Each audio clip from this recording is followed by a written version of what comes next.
when you made up your mind, but you won't. Caught up in the way that you played my heart. Only love could ever hit this hard. Oh, don't be scared about it. Don't forget it was real. Et regardez comme c'est beau. Est-ce que j'ai besoin de vous dire où on est? Non, je crois pas. Regardez, incroyable ce paysage. Ah oui, par contre, le tandem. Ça, peut-être que ça demande une petite explication. Alors, le tandem, pourquoi? C'est parce que c'est le fil conducteur de la nouvelle émission culturelle de Canal 9. Donc, vous allez le retrouver toutes les semaines, tous les mercredis, dans cette émission qui s'appelle Tandem. Welcome, willkommen, bienvenue dans Tandem. Donc pour cette première émission qui est consacrée au théâtre de plein air, on se retrouve ici au pied du Cervin et on va parler d'une pièce de théâtre qui s'appelle The Matterhorn Story. Et en fait c'est une pièce qui fête les 150 ans de la première ascension de ce caillou en forme de Toblerone. Donc là je vais aller chercher mon premier invité. Je vous vois venir. Non, je ne monte pas dessus, je pousse. Salut Marco! Bonjour! En fait, c'est lui qui va pédaler. Pied droit? 1, 2, 3. On va directement aller sur la scène.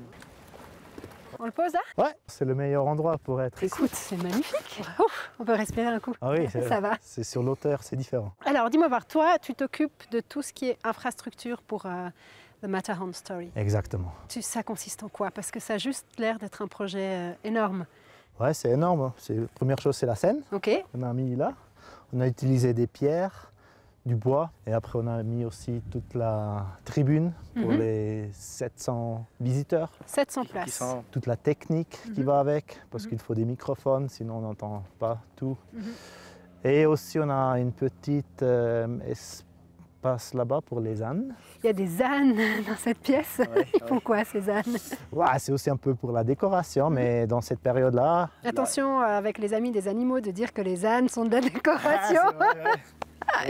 Pardon? Non, mais dans cette période-là, ils ont amené la poste. Ces ânes, ils ont pris la fuite à un moment donné, si je suis bien renseignée. Oui, c'est ça. On les a montés, nous on est rentrés et tout d'un coup, quelqu'un nous a téléphoné. Un est parti. Et lui, il a pris exactement le même chemin comme on est venu sur la montagne. Okay. Il est rentré chez lui en fait. Ouais, je pense, c'était un peu ça, mais on a dû chercher partout. Et c'était un moment un peu difficile parce qu'on a eu aussi peur, parce qu'on est responsable pour ces animaux. Et vous l'avez retrouvé? On a retrouvé l'âne est sauf. Oui. Donc c'est une grosse production, on peut dire ça. Ouais. Et vous avez travaillé dessus depuis une année en tout cas. Comment c'était le début, la première préparation? La première préparation a commencé en été 2014. Et là, le but, c'était de faire le théâtre en bas dans le village. Parce que sur la place originale où les guides sont partis sur la montagne. Et après, on a réalisé que c'est difficile parce que c'est au milieu du village, on a dû fermer des rues et tout ça. Et là, les discussions étaient dures et difficiles. Et après, quelqu'un est venu avec l'idée de Riffelberg, ça veut dire ici.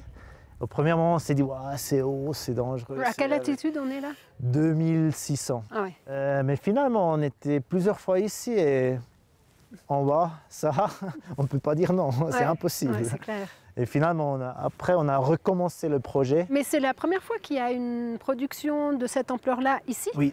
C'est la toute première fois. Oui. C'était important d'avoir quelqu'un au sein de l'équipe qui est de la région pour négocier avec les gens? Finalement, le projet...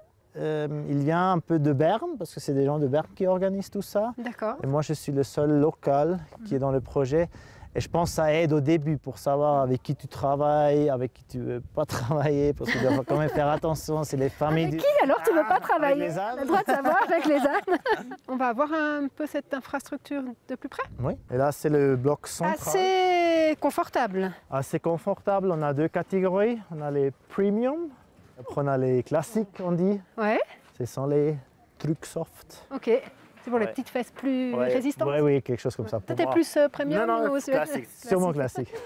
C'était important que le public soit bien installé? Oui, c'est aussi une chose sécurité, que tout est stable. Si un éclair il vient, il va directement dans le terrain. Est-ce qu'il y a, je sais pas, des gens qui sont venus et puis qui ont un lien avec ces premières personnes qui ont fait cette première ascension? Oui, parce qu'il y a 2 joueurs Oui. qui sont directement dans la Les ligne comédiens. famille. Et pour eux, c'est un truc assez spécial parce qu'ils racontent leur histoire famille, les 2 Taugwalder. Parce que le Taugwalder, c'était un des guides qui est monté et qui a survécu aussi, qui est retourné. Et là, c'était la grande question c'était qui la faute qu'ils sont tombés. Mystère. Mystère. Ça reste un mystère. Ça reste un mystère. C'est ça qui est intéressant aussi avec cette pièce. Ok, bon, ben merci Marco alors. C'était un plaisir. Merci beaucoup. Super, toutes tes explications. Allez, je te laisse bosser. Merci beaucoup. Merci. Hein. Ganz nachher folgt der zweite Teil zu, der Matterhorn-Story. Hier tauchen wir dann ein bisschen tiefer in das dramatische Theaterstück ein und ihr könnt jederzeit einen Abstecher in die Agenda von kulturwallis.ch machen.